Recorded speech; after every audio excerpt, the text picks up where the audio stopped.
Hello everyone, this is Komal, your SST educator.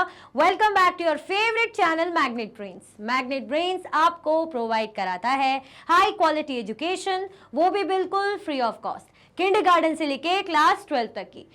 आज मैं लेकर आ गई हूँ एक बहुत ही बेहतरीन टॉपिक। शायद आप लोगों की डिमांड में थी, मैंने देखी थी कि आप लोग जानना चाह रहे थे पृथ्वीराज चौहान के बारे में। तो पृथ्वीराज चौहान वर्सेस मोहम्मद गौरी से बेटर कुछ भी नहीं है, ठीक है। हमें पता है भाई पृथ्वीराज चौहान कितने ज्यादा ब्रेव थे, मुझे ज्यादा डिटेल देने की जरूरत नहीं, आपको बहुत अच्छे से पता है। लेकिन जो उनकी फेमस बैटल थी, बैटल ऑफ तराइन, थोड़ा उसके बारे में देखते कि हुआ क्या था। तो पहले तो फटाफट से, जो कि मेरा हमेशा का एक रीति रिवाज कस्टम है कि पहले तो आप क्या करो, लाइक करो, फटाफट से लाइक शेयर करो, तब स्टार्ट करते हैं हमारा टॉपिक, ठीक है। क्या देखेंगे भाई, की फैक्ट्स किसके बारे में। सबसे पहले जानेंगे कि who was Prithviraj Chauhan.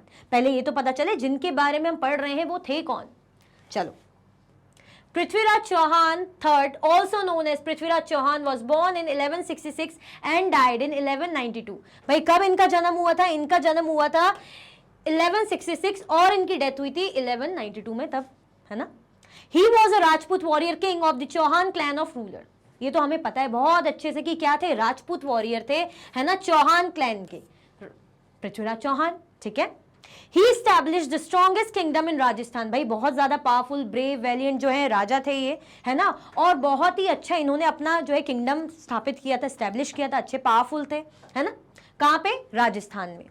He is famous in Indian history for his bravery and courage। अपने ब्रेवरी, अपने करेज, अपनी हिम्मत के लिए, अपने ब्रेवरी के लिए, उसके लिए बहुत ज्यादा फेमस है, नो डाउट, है ना। He built a strong Rajput empire and his empire was expanded mainly in the northwest of India। बहुत ही जो है स्ट्रॉन्ग, इन्होंने अच्छा खासा एम्पायर इनका था, है ना। जब राजा ब्रेव होता है, अच्छा होता है, तो उसका एम्पायर भी बढ़िया रहता है ना, ठीक है। उन्होंने कहाँ फैलाया था अपना empire? North west side of India, अच्छा खासा एक्सपैंड कर दिया था, ठीक है। जैसे इस तरीके से इमेज ली है मैंने पृथ्वीराज चौहान की, ठीक है। चलो, हु वाज मोहम्मद गौरी। चलो, पृथ्वीराज चौहान वर्सेस मोहम्मद गौरी। तो मोहम्मद गौरी तो देख लें कि भाई मोहम्मद गौरी कौन थे। Mohammed of Ghori, a prominent Ghori leader. The Ghoris were a dynasty from present day Afghanistan. कहां से थे? बेसिकली ये कह सकते हैं डायनेस्टी थी गौरी अफगानिस्तान की, ठीक है। तो जो मोहम्मद गौरी थे वो कहाँ थे, कहाँ के से, मतलब अफगान के, ये हम कहेंगे अफगानिस्तान के। Sought to extend his influence and establish a stronghold in the Indian subcontinent। क्या चाह रहे थे वो चाह रहे थे कि मैं इंडियन सबकॉन्टिनेंट में, भारत में क्या करूं, अपना राज्य फैलाऊं, है ना, खुद का जो राज्य स्थापित करूं। They aim to expand their territory into the rich lands of northern India।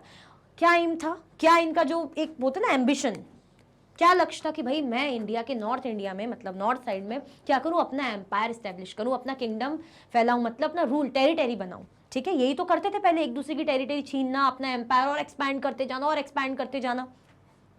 His ambition set the stage for the conflict with Prithviraj Chauhan. अब जब वो चाह रहे थे कि भाई मैं नॉर्दर्न एरिया में अपना राज्य स्थापित करूं, तो पृथ्वीराज चौहान का एरिया कौन सा था? हमने देखा था नॉर्थ वेस्ट पार्ट में, है ना, वहां पे उनका एरिया था। अब तो कॉन्फ्लिक्ट तो होगा, क्लैश तो होगी दोनों में, भाई वॉर तो होगा। तो किससे टकरा गए भाई? पृथ्वीराज चौहान से फाइनली इनका कॉन्फ्लिक्ट हुआ। क्लियर? चलो, battle of Tarain in between Prithviraj Chauhan and Mohammed Ghori. फिर हुई थी भाई बैटल ऑफ तराइन। दो बैटल की हम बात करेंगे, देखो। The first battle of Tarain fought in 1191 CE was a significant event in Indian history. जो पहली बैटल हुई थी तराइन की 1191 CE कॉमन एरा में, ठीक है, वो इंडियन हिस्ट्री का, भारत के इतिहास का एक महत्वपूर्ण मूवमेंट कह सकते माना जाता है, बड़ा ही महत्वपूर्ण। It marked a major conflict between the forces of the Rajput ruler Prithviraj Chauhan and the invading Ghurid army led by Muhammad of Ghori। अब किसके बीच में था भाई कॉन्फ्लिक्ट? जो राजपूत थे, पृथ्वीराज चौहान लीडर वही थे, ठीक है, और दूसरा जो इन्वेड कर रहे थे, जो घुस रहे थे भाई, जीतना चाह रहे थे कि भाई इनको हरा के हम अपना एम्पायर स्थापित करें, कौन? गुरीद आर्मी, जिसको कौन लीड कर रहा था? मोहम्मद ऑफ गौरी। इस तरीके से ऐसे भाई, है ना, पृथ्वीराज चौहान भाई लड़ रहे हैं।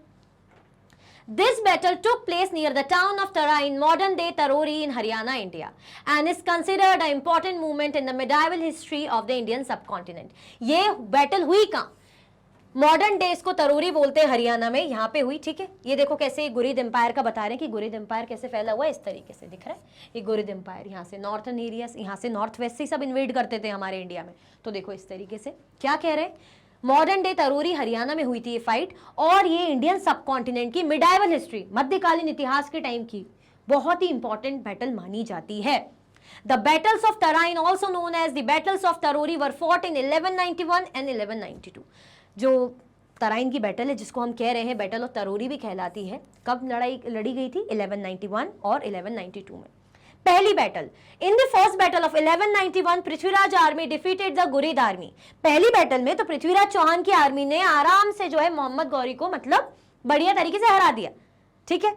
लेकिन but in the second battle of Tarain जो 1192 में हुई थी, Prithviraj Chauhan was defeated by Ghori badly. लेकिन पृथ्वीराज चौहान बहुत ही बुरी तरीके से मोहम्मद गौरी के हाथों भाई हार गए, ठीक है। फर्स्ट बैटल में जीत गए, लेकिन सेकेंड बैटल में जो है पृथ्वीराज चौहान मोहम्मद गौरी से हार गए। क्लियर? चलो, the result of the defeat of Prithviraj Chauhan.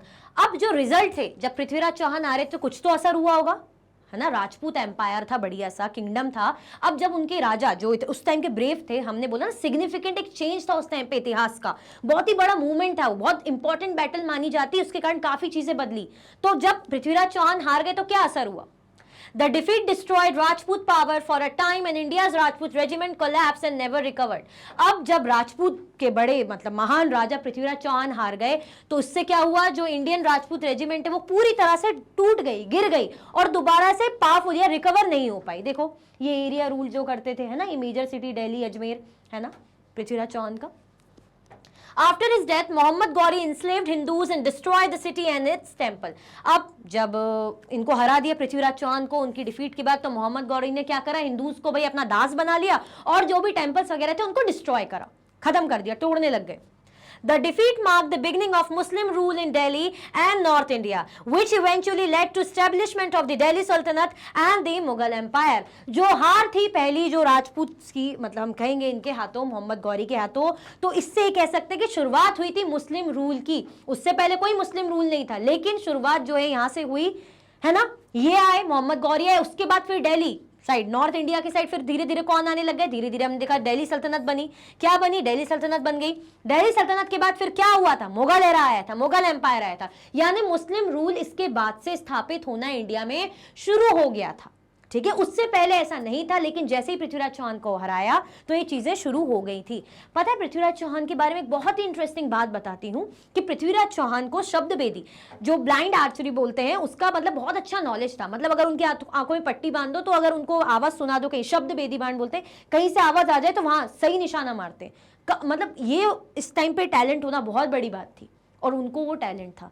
Mohammad Ghori ने ऐसा सुना जाता है कि उनकी आंखें फोड़वा दी थी, है ना, वो करवा दी थी। और उनको पता जब चला था कि भाई शब्द वेदी विद्या में बड़ा एक्सपर्ट है, तो पूरा उन्होंने ऐसा कोशिश की थी कि भाई इसको मतलब उसके सामने कुछ ऐसा रख दिया था, शेर जैसा या कुछ इस तरीके का। ऐसी कोई स्टोरी एग्जैक्ट इसका नहीं पता, बट ऐसा कहा गया था कि फिर जब वो उनको कोई हिंट दे रहे थे ना, हिंट जैसे ही उनको मिल रहा था तो उन्होंने निशाना मारा तो मोहम्मद गौरी को, मतलब मोहम्मद गौरी की डेथ हो गई थी। और उसके बाद खुद पृथ्वीराज चौहान ने भी सुसाइड कर लिया था, ऐसा कुछ मतलब जो है कहा गया इतिहास में।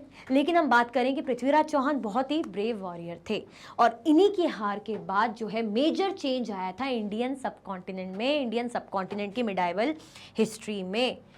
इसी के साथ हमारी ये बहुत ही इंटरेस्टिंग वीडियो एंड होती है। आई होप आपको बहुत बहुत बहुत मजा आया होगा, तो लाइक शेयर सब्सक्राइब करना बिल्कुल भी नहीं भूलिएगा, ठीक है। अगर आप और भी वीडियो के लेक्चर्स देखना चाहते हैं तो आप मैग्नेट ब्रेन्स के यूट्यूब चैनल, एप्लीकेशन, वेबसाइट पे देख सकते हैं।